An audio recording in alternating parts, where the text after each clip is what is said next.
Kia ora tātou te ira tangata, he Karakia, he Mihinui, tēnei, ki ai o me ana ahuatanga katoa.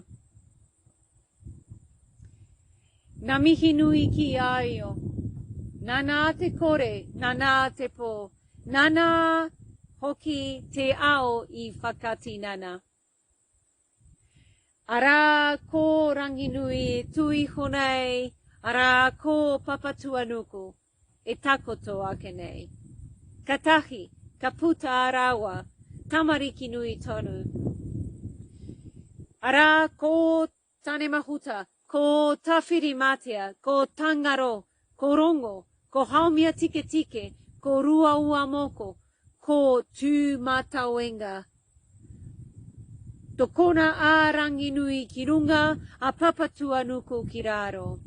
Ka puta te waiao te ao marama. E rongo, whakaria ki ronga, kia tina, haumie, huie, tāikie. Tēnā koe. And a big tēnā koe to you too, Peata, koutou me tō whānau. Love to hear your reo, te reo Paniora, I tēnei rā hurihia ki te reo Māori, te reo o Aotearoa me o mātou tipuna, te reo o nehe rā. Nō reira tēnā koe. Peata, as always, out there in her happy place, out there in the environment, in the elements, acknowledging all the source of creation, from the source of unlimited potential, the source of darkness, te kore, te pō, and the universe as we know it today, whānau. So nō reira whaia, kei te mihi atu ki a koe, we're acknowledging ranginui, papa tuanuku, tō mātou māma ki te whenua, nō reira kei te mihi.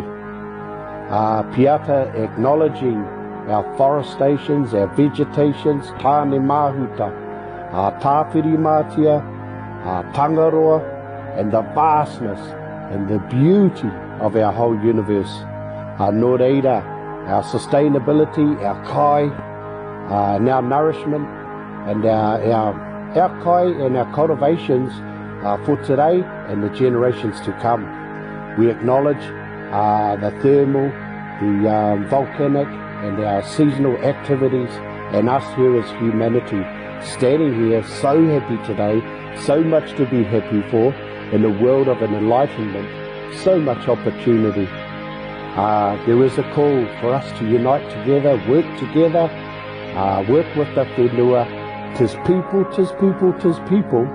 Let's do it now, lest we lose our beautiful one and only universe. Nō reira, kei te mihi atu ki a koe te whaia. Let's take the whānau now and let's all do it together. Ngā Mihinui ki a io. Nāna te kore. Nāna te pō. Nāna hoki te ao I whakatinana. Arā ko ranginui e tūi honei.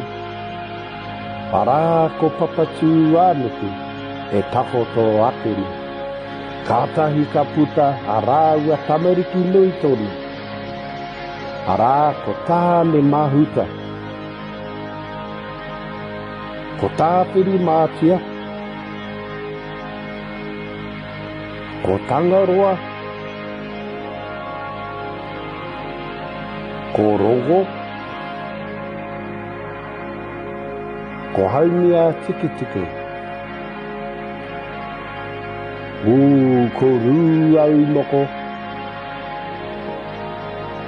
Ko tū mātauenga. Tokona, a ranginui ki runga. A papatuanuku ki raro. Ka puta te whai ao, me te ao marama. He rongo, whakeiria ki runga ki a tina, haumie, huie, tāikie.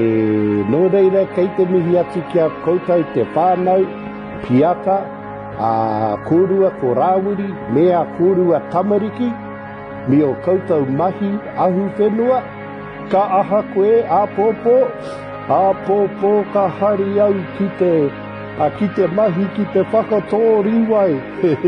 No reire te whānau, tihei mauri ora.